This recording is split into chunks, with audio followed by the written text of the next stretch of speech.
এবার গ্রেফতার তৃণমূলের পঞ্চায়েত সমিতির কর্মাধ্যক্ষ হাবড়া 2 পঞ্চায়েত সমিতির কর্মাধ্যক্ষ প্রবীর মজুমদার ওরফে গুপির বিরুদ্ধে একাধিক দুর্নীতির অভিযোগ আছে।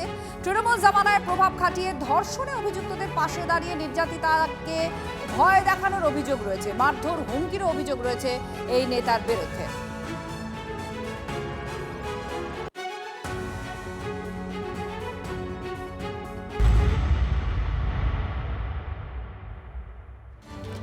পরিষদীয় দলের পর এবার ভাঙন তৃণমূলের সংসদীয় দলেও।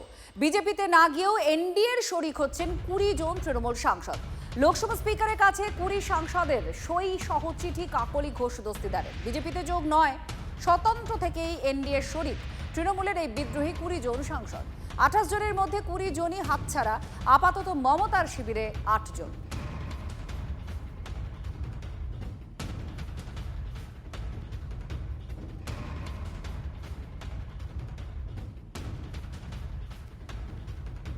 বিদ্রোহের সুর কাকলি ঘোষ দস্তিদারের গলায় আগেই শোনা গিয়েছিল। তৃণমূলের মধ্যে ধীরে ধীরে কাটমানির কালচার ঢুকে পড়েছে বলে তার এবার অভিযোগ।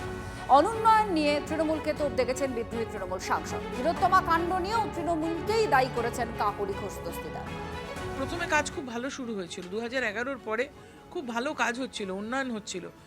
মুখ্যমন্ত্রী মাননীয় মমতা বন্দ্যোপাধ্যায় মানুষের স্বার্থে কাজ করছিলেন, কিন্তু ক্রমে ক্রমে তার মধ্যে যে অন্যায়গুলো ঢুকে পড়েছে, যে কাটমানির যে কালচার ঢুকে পড়েছে, আপনারা দেখছেন। আমি কি বলবো, শিক্ষাক্ষেত্রে দেখুন কি নৈরাজ্য, স্বাস্থ্যক্ষেত্রে দেখুন কি হয়েছে।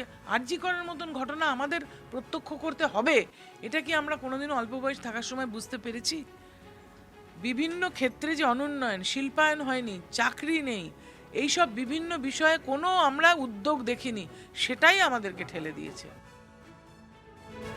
সংসদের রেকর্ডে চিফ হুইপ হিসেবে তার নামই রয়েছে। নিয়ম মেনে স্পিকারকে চিঠি দিয়েছেন তিনি, জানালেন বিদ্রোহী তৃণমূল সাংসদ কাকলি ঘোষ দস্তিদার। কেন্দ্র আর রাজ্যকে একসঙ্গে নিয়ে এনডিএর সহযোগী হিসেবেই কাজ করতে চান TV9 বাংলাকে বললেন কাকলি ঘোষ দস্তিদার।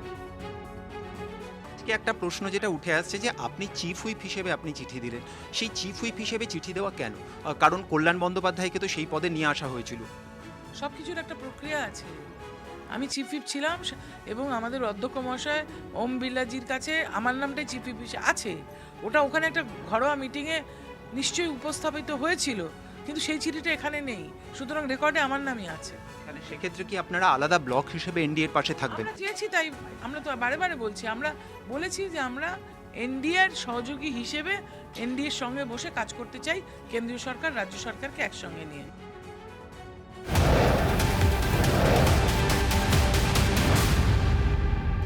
ভোটের বাক্সে মানুষ বুঝিয়ে দিয়েছেন কে বিশ্বাসঘাতক। TV9 বাংলার মুখোমুখি হয়ে বললেন তৃণমূলের বিদ্রোহী সাংসদ কাকলি ঘোষ দস্তিদার। আপনার পুরনো নেত্রী, তৃণমূল নেত্রী অভিষেক বন্দ্যোপাধ্যায় কেউ কি কোনো যোগাযোগ করেছেন? সৌজন্য কিসের জন্য? আমরা ছেড়ে যাচ্ছি তাতে সৌজন্য হয় নাকি? তাতে তো রাগ হয়। সুতরাং আমি তো এক্সপেক্ট করছি যেরকম গালি দিচ্ছে ওনার একদম খুব কাছের একজন গালি দিচ্ছে, কাছের দুজন গালি দিচ্ছে, আপনাদেরকে গালি বিশ্বাসঘাতক বলছে। আমি তো গালি এক্সপেক্ট করছি। আপনাদেরকে বিশ্বাসঘাতক বলছে। মানুষ বলবে, মানুষ তো ভোটের বাক্সে বুঝিয়ে দিয়েছে কে বিশ্বাসঘাতক।